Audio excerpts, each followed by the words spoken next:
کچھ لوگ ایسے ہیں جن سے عذاب قبر ہو گئی نہیں۔ میرے رسول کریم صلی اللہ تعالی علیہ وسلم نے ارشاد فرمایا کہ جو اللہ کے راستے میں شہید ہو گیا، سنن نسائی میں موجود ہے،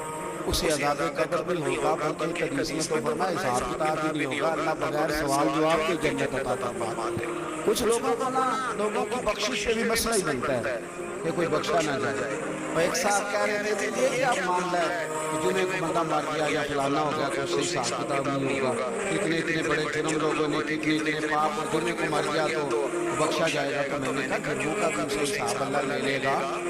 لیکن میاں حساب کتاب کی ڈیوٹی نہ اللہ کیا تو بہتر جو ہے کہ اسی کے ہاتھ میں رہے، تو نہ اپنے ہاتھ میں لینے کی کوشش کر۔ سنن ترمذی کی ہمیں پتہ نہیں کیا مصیبت ہے، ہمیں پتہ نہیں کیا مسئلہ ہے کہ جنازے سے میں نکلا، یقین کرے کبھی کبھی کلیجہ پھٹ جاتا، میں جنازے سے نکلا تو میرے ساتھ ایک بندہ جنازہ پڑھ کے نکلا تو کہنے لگا کہ پھر صاحب کتنی دن آئی ہے، حالانکہ کہ بندہ اس طرح کا تھا، اس طرح کا تھا، اس طرح کا تھا۔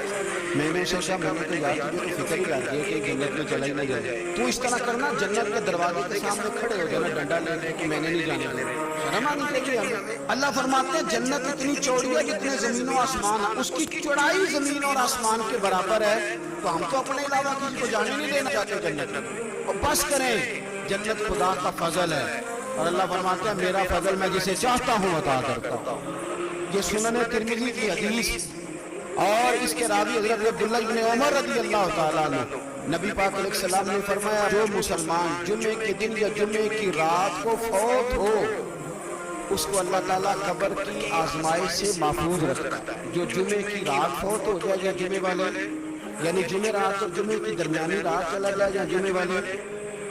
تو اللہ اسے عذاب قبر سے، تو میرے عزیز جو بندہ شہید ہو اس سے عذاب قبر بھی ہوتا، جو آدمی جمعے کے دن یا جمعے کی رات چلا جائے اسے بھی عذاب قبر نہیں ہوتا۔ اور میرے رسول کریم صلی اللہ تعالیٰ علیہ وسلم نے فرمایا جو بندہ ایک دن اور ایک رات،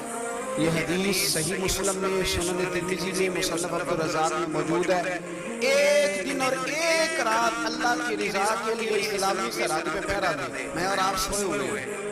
لیکن وہ لوگ جو فوجی باڑوں پہ کھڑے ہیں، دیکھو مدینے والے محبوب کس کس پہ کرم فرماتے، ساری عمر نہیں، 24-25 سال کی سروس نہیں، فرمایا ایک دن اور ایک رات اللہ کی رضا کے لیے جو اسلامی سرحد پر پہرا دے، مسلمانوں کو کافروں سے بچائے، رب اسے عذاب قبر نہیں دے گا، اسے اللہ تعالیٰ اپنے فضل سے معاف فرما دے۔ ایک رات اور ایک، آپ کیا سمجھتے ہیں کہ ان فوجیوں کی کوئی چھوٹی شان ہے، ان کا کوئی چھوٹا مرتبہ ہے؟ ایک دن اور ایک رات اگر یہ پہرا دیں تو اللہ انہیں اتنا انعام عطا کرتا ہے۔ اسی طرح سن لو، یہ ذرا غور سے سننا،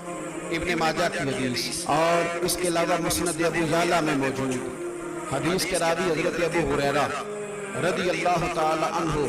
حضور صلی اللہ تعالی علیہ وسلم نے فرمایا جو شخص بیماری سے فوت ہو، قربان جاؤں میرے محبوب نے بیماری کا نام نہیں لیا، فرمایا کوئی بھی بیماری نہیں، فرمایا جو آدمی بیماری سے فوت ہوا اللہ اسے شہادت کی موت عطا فرمائے گا، اور وہ عذاب قبر سے اور قبر کے امتحان سے بھی محفوظ رہے گا، اور حضور فرماتے ہیں اس کو صبح اور شام جنت کے باغوں میں سے رزق دیا جائے گا۔ جو کسی بھی بیماری سے مرا، یہ لوگ بیماری سے مر رہے ہیں تو لوگوں نے اچھوت سمجھ رہے ہیں، اچھوت، یہ اچھوت نہیں ہے، اس لیے کہ لوارث نہیں، یہ خدا رسول کے ماننے والے ہیں، تم انہیں اچھوت کہہ رہے ہو، اور مدینے والے رسول انہیں شہید فرما رہے ہیں۔ حضور نے فرمایا کہ بیماری سے مرے شہید ہے، وہ قبر کے عذاب سے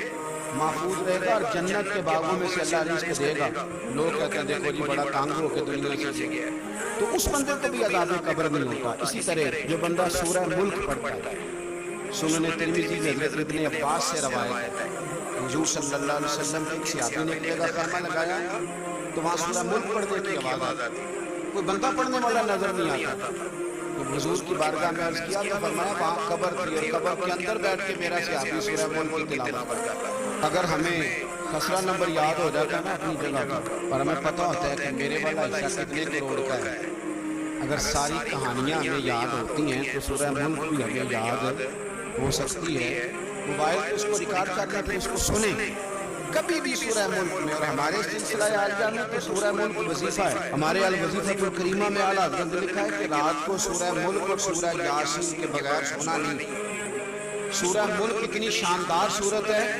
کہ نبی پاک صلی اللہ علیہ وسلم نے فرمایا یہ قیامت کے دن اللہ کی بارگاہ میں ناز سے جھگڑا کرے اور کہے کہ اے اللہ، یہاں تو میرے پڑھنے والے کو جنت عطا فرما یا مجھے قرآن پاک سے علیحدہ کر دے. تو رب کریم پھر اپنے فضل سے پڑھنے والے کو جنت عطا کرے.